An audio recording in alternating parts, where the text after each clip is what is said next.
Good morning. It's 7 a.m. here. Good afternoon, good evening, wherever you are. Thanks for joining us for IFEX's first online convening. We really wish we could all be together in the same place in person, but we hope this will be the next best thing. It's great to have us all gathered here to talk about so important a topic that's crucial to our work. We have quite a diversity of organizations joining us here today. And each of you did a funding and financial management assessment before this session to prepare. So we know that all of us have strengths in different areas and also a variety of challenges that we're facing. We have 1 hour together, so we want to use it well. We'll go quickly over some pointers on how to participate and then dig right into the topic. First, we'll introduce ourselves. I'm Maureen James, Head of Funding and Strategy Development at IFEX. And I'm happy to share with you my best advice and lessons learned over the last decade of fundraising with IFEX. And here's Adelaide. Hello, everybody. Good morning, good afternoon, good evening. Thank you again for joining us. My name is Adelaide, and I'm the membership coordinator here at IFEX. And today, I'll be your moderator. All right, so I am going to hand over now to Maureen to start the presentation. So, fundraising and financial sustainability planning is a big topic that we could spend days on. In this session today, we'll cover a few things. What is financial sustainability planning and why do it? Some recommended steps and approaches to financial sustainability planning. And we'll identify various ways that you can think about getting started doing financial sustainability planning at your organization. And we hope to have some time for some questions at the end. When we're done, we hope you'll leave feeling more informed and empowered to think concretely about when and how you'll start taking steps for planning your organization's financial sustainability. We'll kick off first with a poll question. How often do you lie awake worrying about funding? Sometimes, and more often than you care to admit. That sounds familiar. That's why the other name for this session is Tried and True Secrets for Sleeping Better at Night. So, what is financial sustainability anyway?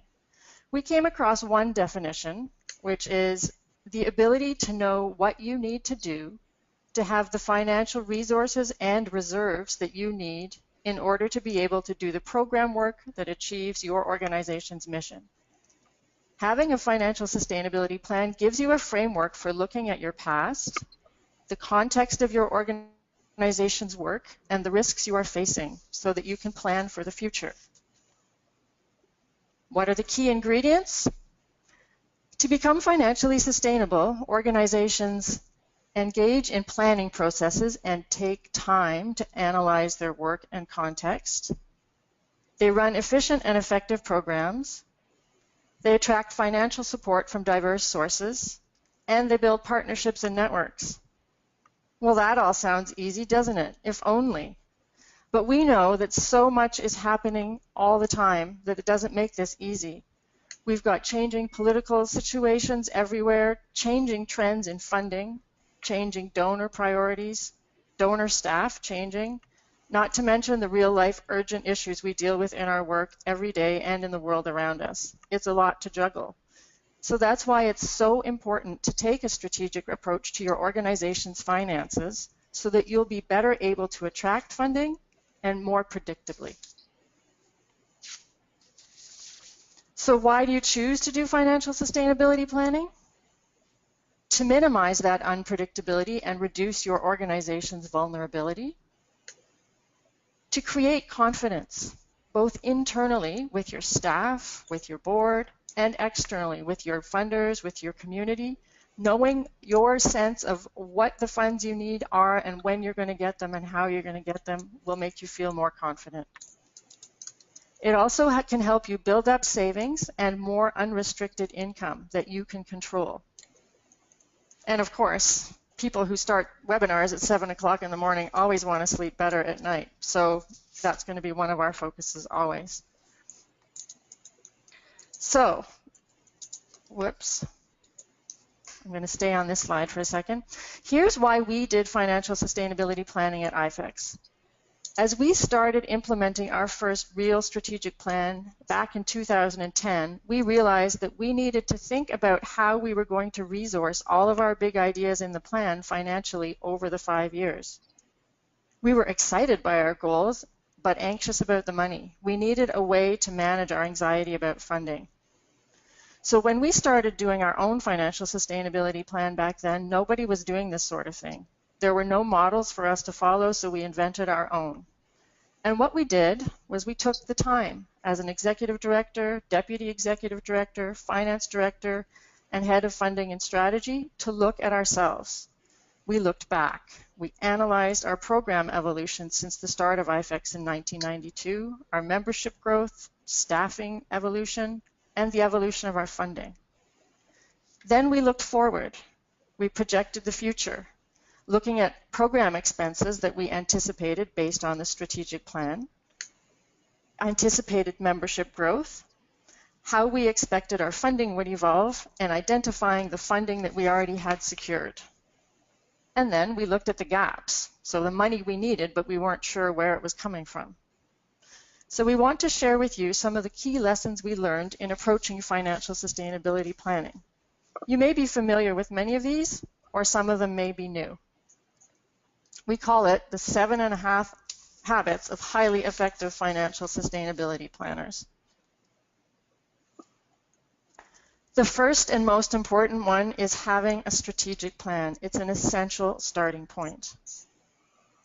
If you have a plan, your executive director, your board, your management, your top team can lead with that plan. This is our biggest piece of advice. This will allow you to avoid hiring or outsourcing your fundraising work to fundraisers or grant writers. Really, the most important people to be representing your organization and what it wants to do are your executive director or people in your management. If you have a plan, you're less likely to get sidetracked by donor priorities that may not fit your own organization's priorities. So really, that's where you should start. And we have a poll question for you now. Does your organization have a 3 to 5 year strategic plan, i.e. one that you really use and refer to in your work? And it's okay, you can be honest with us. Great, thanks for being honest with us. So the majority, but a small majority, have a plan, and others probably want to work on getting a plan together at some point. So that's something that if you want to talk to us about, we'd be happy to talk you through ways you might want to get started on that. Right now, I'll show you our little dream thing here, our IFEX strategic plan flashcard. At IFEX, we live and breathe our strategic plan. We distilled it down into this flashcard so that we could have it handy at a glance for ourselves and to share. It's the starting point for any of our conversations with funders, and it's all there in basic points that we can elaborate at length in the details, but it's distilled down to the 3 main goals and how we're going to achieve them. Our strategic plan represents an exhaustive evaluation and consultation with members, allies, and donors. When we did the latest one that we're working under, the 2015 to 2019, we went through quite an intensive evaluation with our members, and we also brought others into the conversation, asking donors and other organizations who are involved in our work what they thought of what we were doing and what they recommended for priorities. So our strategic plan represents the aspirations over 100 freedom of expression organizations that we distilled down into clear goals and targets. And our commitment to that plan makes us feel confident talking about it to donors. We refer to it constantly. It's the basis for our annual program plans and for measuring our progress as we go forward. And I'll show you what a difference it's made in our work with fundraising. Back in 2006, you'll see here in this diagram that we had quite a diversity of types of funding. So these colors represent different types of funding. The blue is core funding, so that's funding that's unrestricted. We can apply it to any part of our work that we want to, including overhead and admin. Then we had funding in red is specific to a particular program, whether it was our outreach program at the time or specific to our information work. The green was project funding, and often project funding could be something like a regional project or the IFEX strategy conference and general meeting. And then we had this purple area, which was a mix of core and project funding from certain donors. They did a bit of each. So you see back in 2006, it was quite a mix. You'll see an interesting shift here in 2010 when we started really taking our strategic plan on the road and using that as our conversation piece with funders. You'll see from 2010 forward, the majority of our funding is core funding. And we think that the reason that that change happened was because we were speaking from our strategic plan. Our strategic plan represented what the entire network of freedom of expression organizations wanted to do, and it really was a turning point in how we presented our work more confidently to donors rather than having them tell us what they wanted to do. We said, here, this is what we want to do. If you're concerned about freedom of expression, this is the place you want to be, and this is what you should be considering funding. So it really changed our confidence in the conversations with funders, and also we had that plan for 5 years, so it was a clear map for us in terms of what we actually wanted to achieve over that time. I don't know if there's any questions right now at this point, or if we'd like to just keep moving ahead. Adelaide, did you see any questions, if anybody has any? Yes, Maureen, it looks like Pamela has her hand up. I'm going to go ahead and unmute her now if she has a question. Perfect. Hello, Pamela. Hi, Pamela.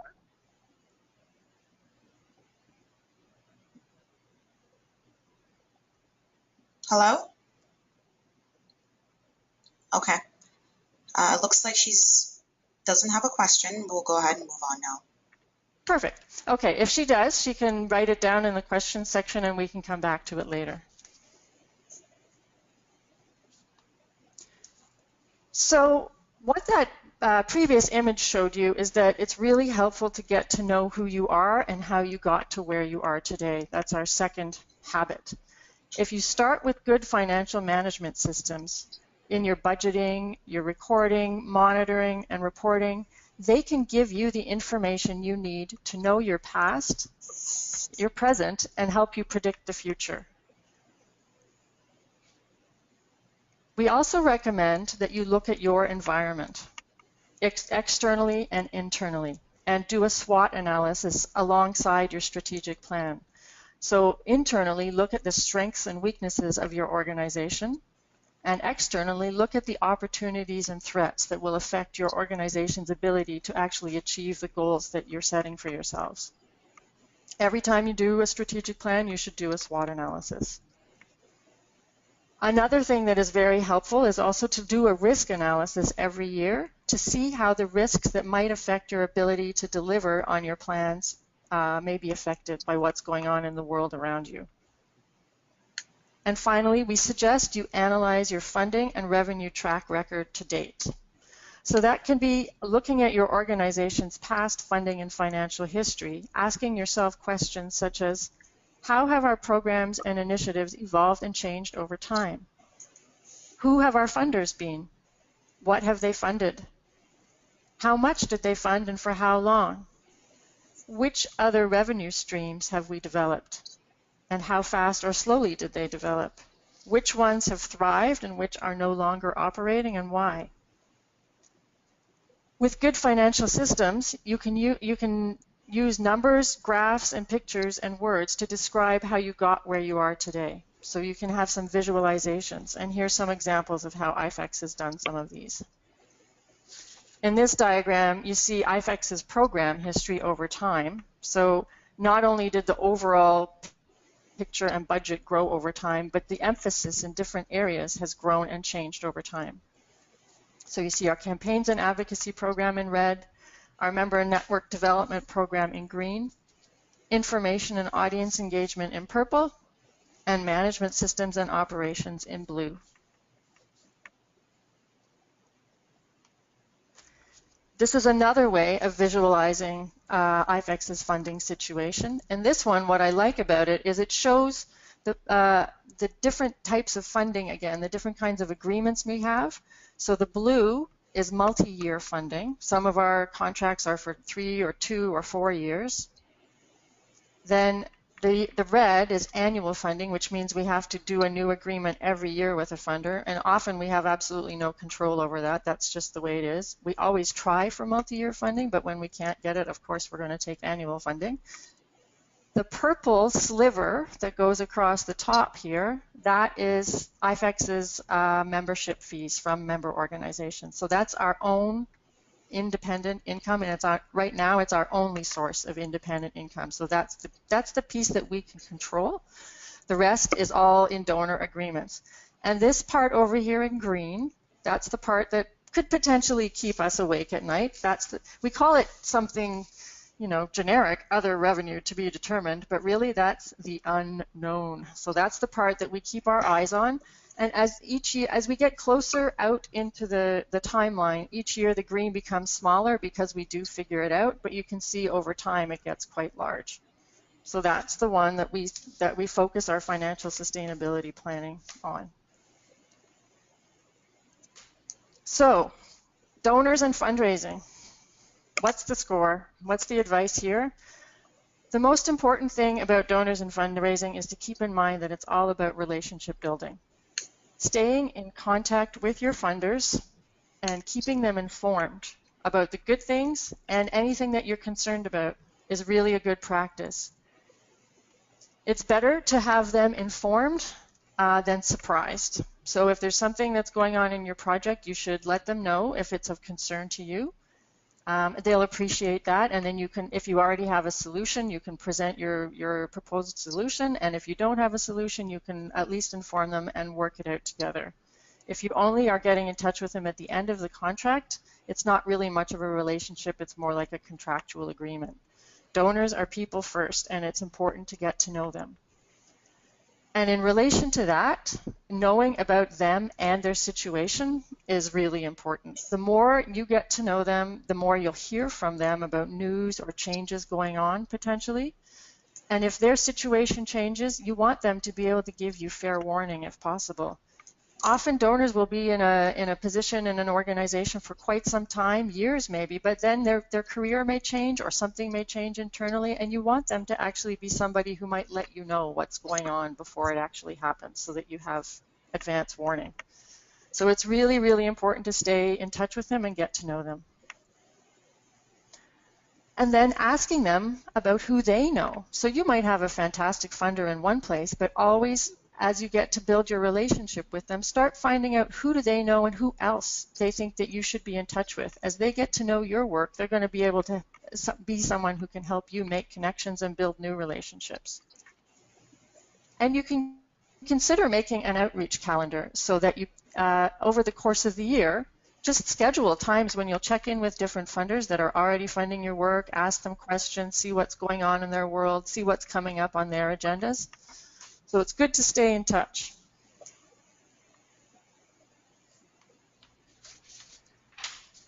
Traveling for money as part of keeping in touch with your donors is probably our big tip number 2. So big tip number 1 was have a strategic plan.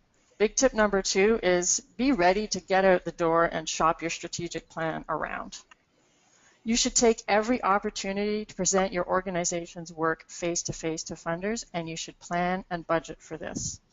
You should put it in your annual budget. It's time for travel, finding out what are the events coming up in this year that you think you should be present at, because there's going to be opportunities to meet with funders, whether they are part of the event or whether you actually just make a point of scheduling meetings with funders whenever you travel. We hear a lot of common approaches from members when we talk to them about fundraising, and this is something we wanted to flag here right now. Is something we've learned in our own experience is things to avoid, and that we actually recommend to members that they should also avoid. So we often will work with a member to help them figure out how do they want to do a fundraising strategy, or how do they want to look at fundraising, financial sustainability planning. And IFEX's Member Network Development Program does offer grant support and just advice for this kind of work. And I'll give you an example of a time when a member, one of our members based in Africa, came to us with a grant proposal for fundraising for their organization. And invariably, we often hear from members saying, we want to train all of our staff on fundraising, and we also want to outsource fundraising to a fundraising professional or a grant writer. We want somebody that we can hire to just focus on that. And we've learned through the years that both of those ideas are not ones that are going to strengthen the organization in the long term. So again, we had an example with a member who made a presentation like this, and we always want to talk to members about why they propose certain things, and then see if there's a plan that we can make together. So in this case, they had some of those ideas, and we said, you know, training all of your staff on fundraising isn't really necessarily going to be using their best strengths, nor is it going to be the most effective use of resources. And as we mentioned earlier, starting from your strategic plan and starting and having your executive director and your leadership shop that around and present that plan and be the face of your organization is really the best place to start. So what we advised the organization in that case was to take their strategic plan, because they had one, and turn it into a summary concept paper, convene a face-to-face donors meeting to launch their strategic plan. So inviting donors that they know and friends of donors that they knew, and getting a bunch of people in the room to just launch it and have a chance to focus on their work. We also asked them to revise the budget and take out the training for the staff and take that money instead and apply it to traveling to key donors outside of where they were based for face-to-face meetings. So whether that meant going to Europe, whether that meant going to the States, put some money in the budget if you didn't already have travel money budgeted, so that you could go and meet donors face-to-face. And also, as we've said already several times, doing this kind of fundraising and financial planning requires time. So we said put some money in the budget to cover some of your time for the executive director or to convene your board or whoever it is that you think is going to be leading on this. So we actually worked out a project agreement together that focused more on these kinds of strategic approaches to raising funds. And the result has been this organization has been able to attract interest from new donors and build a whole new multi-year support plan, and has taken their program work to a whole new level. So we often refer to this particular example, but there are many others, as one that has really shown some of the advice and the lessons learned that we and other organizations have come across over time. Our next main tip is to diversify your funding. 2 points here, which are kind of mathematical, but one of the suggestions is budget no more than 25% of your total annual budget from a single donor. So you can think about your budget right now and how many donors do you have and what percentage of your budget are they? This is the kind of thing you can easily track over time.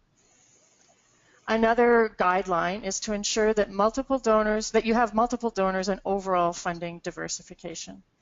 So striving for at least 60% of your budgeted income from 5 different sources makes you much more resilient. And finding ways to not be so reliant on just a few donors is very important. We saw here in Canada, the Canadian NGO sector really kind of got gutted over the last decade because there was a switch in government. That government, the Conservative government, was not in favor of a lot of this work as the previous government had been. And so many Canadian NGOs had been dependent on Canadian government funding for their work that when this change happened, they weren't prepared. And the sector is really still really rebuilding. And those kinds of changes, as we know, happen all the time, all over the world. Governments shift priorities, they shift alliances, they shift where their focuses are. And if you're supported by only one or two in large part, then you are really quite vulnerable. So what we're advising is trying to look at that picture and see how vulnerable you are and see what steps you can take to change that. Here's a picture of IFEX's revenues from 2012. It's one of my favorite pictures because it was so diverse, even though at the time it was quite a lot of different sources and projects to juggle. The diversity is what I'm emphasizing here. Interestingly, IFEX is in a situation now in 2016 where we're not as diverse as we were in 2012, and we are prioritizing actions this year and next to work on rediversifying our funding. So that's through our analysis, we've seen quite a shift, and we're trying to change that.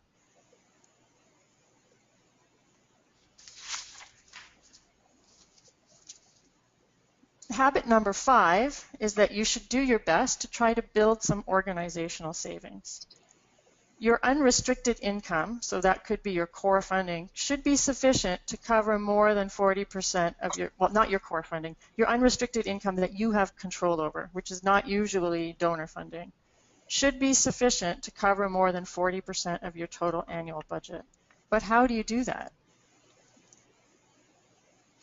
In IFEX's case, we've found a way to generate a surplus every year. We think generating a surplus every year is a necessity and that you should budget for this surplus every year.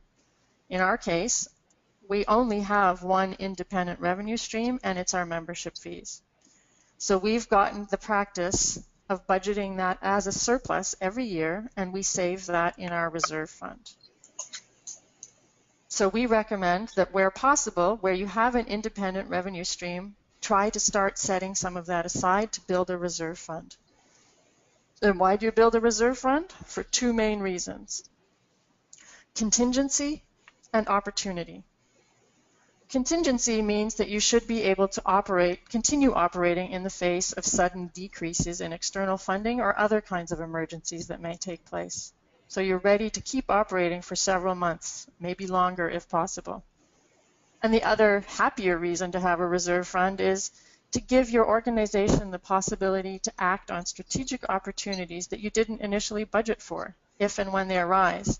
So say you have a great idea for a new program that you want to develop, and you don't want to wait to build, a project proposal or some kind of relationship to support that. If you have opportunity as part of your reserve fund and a policy and a process for actually accessing those funds within your organization, you'll be able to take action on those ideas rather than waiting, because it's your money and you've decided it's time to do this new and interesting thing. Adelaide, a poll, please. Sure thing, Maureen. Does your organization have independent, i.e. non-donor funding, revenue streams for its work? Let us know, yes or no. That's great. So a lot of the organizations that are attending today do have independent revenue streams. And it's not surprising. So many IFEX members do a lot of different things, selling services such as consulting or training, sometimes being able to collect money for speaking engagements. Doing fundraising events is quite common among IFEX members, whether it's dinners or movies or celebrations or award ceremonies. Many IFEX members sell publications or other items. Many IFEX members are membership-based, so they collect membership fees. Some IFEX members are doing donations and crowdsourcing. And other areas that some organizations have looked into is renting out or selling some of their spare office space or special equipment. So these are the kinds of things that you can consider as an organization as a way to earn your own independent income if you aren't already doing it. Obviously, you have to cover the costs to be able to have access to these, to be able to offer these independent, to be able to achieve these independent income. But at the same time, you may actually be able to set some of the income aside to start building up your reserve fund. So the challenge with this is to think about and create these possible earned income opportunities, and then to evaluate whether they fit with your organization's mission and capacity, because you don't want to start making t-shirts or selling consulting services if it actually takes all of your resources away from the program work that you exist to do. So you have to be careful about this, but often it works quite well. So you can think about whether your organization has any special procedures, capabilities, expertise that it has developed to do what it does that may be marketable. Research and documentation skills, for example, media and publishing capabilities, campaigning and advocacy techniques that you can train on, or other specialized skills and knowledge. In our case, when we were working on our financial action plan a couple of years ago, we did set aside the time to discuss any and all earned revenue possibilities, and we documented that discussion, and those decisions are now an appendix in our financial sustainability plan. So maybe some things will suit you and some things will not, and you can look at those opportunities and write down what you thought about those ideas. You may want to bring in a consultant at some point to help you think through some of them, whether you would actually develop them or not. And then you can just continue to document these ideas as you go along. As you advance further into your financial sustainability planning, you'll also want to build in risk assessment and thinking about things like emergency preparedness. This is not like the first thing you do with financial sustainability planning. It's when you've gotten a little bit farther down the road, but it is something, again, that we recommend. It helps you identify your required reserve level. If you've analyzed what are the risks, what are some potential things that could happen, and what would we need to continue operating for a certain number of months. It's a good opportunity to look at your SWOT analysis that you've done as part of your strategic plan and figure out which of the threats that we're thinking about could actually materialize and what would we do about them. For example, if all of your external funding was suddenly withdrawn, how long could you continue to operate? So these are questions that at a certain point in your financial sustainability planning development you'll want to look at. And then finally, we're at 7.5, the financial action plan part of the piece. So accounting tells you where you've been, your strategic plan tells you where you want to go, and a financial action plan tells you how you'll get the resources together to make the strategic plan real. An important piece of the financial action plan, so this is something that you can do as part of your financial sustainability plan, but it's kind of like a work plan. So your financial action work plan is something that you could do annually. And the most important piece of that is to do the gaps analysis. That's where you look at the gaps between the resources you estimate to be required, so your budget, and the funding or income that you think will be available, and then the difference. So you have ideas about funding that is very likely, and then other question marks, or as we call it, the other income to be determined. And then you take the time to consider options for filling those gaps by looking at how you might be able to do that, how you can still achieve your objectives. So maybe one decision, you'll look at it and you'll think, well, actually, maybe we can't do all of this, and we want to partner with another organization that could help us engage in this work together. They have resources, we have resources, let's look at doing it together. Or you may want to scale back some things and then step them up over time as more resources become available. So instead of doing 4 guides on advocacy this year, you'll do 2, or maybe just 1, and then you'll build from there. Or you might try to do it with different resources, with in-kind contributions or other ways of generating support for your work. So looking at the gaps, you can brainstorm about possible ways to fill them. Some examples of how we've done a financial action plan each year have included, for example, right now in our plan, we have a proactive strategy to reach out within and beyond our networks for contacts and setting up face-to-face meetings as part of every travel opportunity, including every time we travel, talking to members, other people we know, donors, contacts in our networks, just saying, hey, who's there and who should we meet with since we're going to be there anyway? We want to talk about the network, we want to talk about our members, so let's just chat about freedom of expression and where the resources are for this work. Other activities that we've put in our financial plan over time in the past have included things like looking at the membership fee structure and whether we should revise it or change it, because that is our one independent income stream. Developing a reserve fund plan and policy we did a few years back. Looking at joint fundraising, whether it's with members or other donors, and figuring out what our strategies are around that. One year we took on looking at the big ticket items in our budget and seeing if there were other ways to resource them. So for example, looking at the general meeting and thinking about, are there other ways to do this that would be less expensive? And then we document all of these thinkings and decisions. So we keep that as part of our financial sustainability plan. And then another time we sat down together and looked at earned revenue opportunities, so products, processes, expertise, things that we wondered whether we would want to consider engaging in developing as new revenue streams. So those are some examples. Every organization is going to do it differently. Just to give you an idea, I'll show you what our IFEX financial sustainability plan looks like right now. So this is the table of contents from our current one. So you'll see there's an introduction just explaining what the document is, and then our history and evolution. So that looking back part, looking back at our programs, the evolution of our membership, and our funding evolution. So lots of diagrams and descriptions of how things have been to date.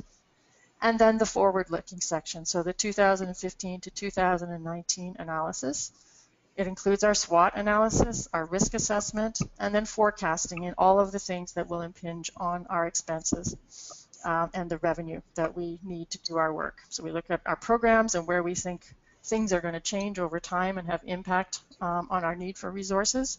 The membership growth of the network, which fortunately has been quite robust, but has implications for program expenses, where we think funding and revenues are going to be coming from over time and what's going on in the funding world, our assumptions about expenses, and then a gaps analysis. So we know what the expenses are going to be, or we have an estimate, and what are the areas where we don't know where the funding is going to be coming from. And then we also keep in there our reminders about our principles and practices. And then from that, we develop an annual action plan where we identify the steps that we're going to take. We also have a set of appendices that are core to the document, which are our fundraising guidelines, our reserves policy, our decisions around earned income potential, IFEX joint fundraising guidelines, and then our annual risk register, which is where we identify the different kinds of risks, their likelihood, and how we would deal with them. So that's what ours looks like. Everyone will look different. So that's some of IFEX's best advice, lessons learned, and real-life experiences with financial sustainability planning that we wanted to share with you today. We also wanted to give you some ideas for things that you can do right now as an organization if you feel like getting started. The first thing that we have on the list is taking time as an organization to review and discuss the finding money and the managing money sections in IFEX's organizational strengths map. So in preparation for this session, you actually did work through some of those questions, and we really appreciate that because it gave us a sense of where you're at. And that's the kind of thing that helps us in our conversations one-on-one with members, is getting to know where you're at. And what we suggest with that is oftentimes an organization or just one individual in the organization will do that questionnaire. And what can be a really interesting conversation starter as you're taking time to sit down and look at these things is having several people, whether it's people from your management or board, several key staff people and board, to sit down together and look at those answers, how they each answered those questions together, because you might see some divergent ideas or you might all be on the same page, but it's a good way to identify some of the key issues and concerns, and from that have a conversation about what you need to do. So we recommend, if you haven't done that, it's an interesting starting point, and it will also help us if you do reach out to us for support to talk about things that you might want to move forward if you have that prepared. We also have a bit of a financial sustainability guide in IFEX's organizational toolkit on the IFEX website, and you'll find links to that in the handouts that are included with this, and we will be following up with documents to send to you after this session. And from those simple starting points, you can make a short list of immediate actions that your organization might want to take on the path to financial sustainability. And of course, we hope that you'll contact the Member and Network Development Support Program for more ideas. And then over time, so things that you can do not right away, but over time, you can take time. We talk about this all the time, but you actually need to set aside time, whether it's a couple of hours every quarter, to analyze your situation and identify your priorities.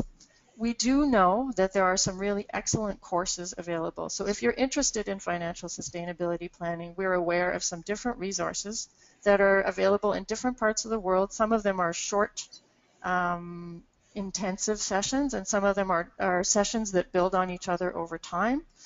And we could learn more from you about what you want to do and point you in the direction of some of these types of courses. just to learn more about the principles and how to apply them in your organization. We're also aware that a lot of people prefer to work with consultants, and so we could help you develop a profile for the type of consultant that you might want to bring in to work with you on these issues.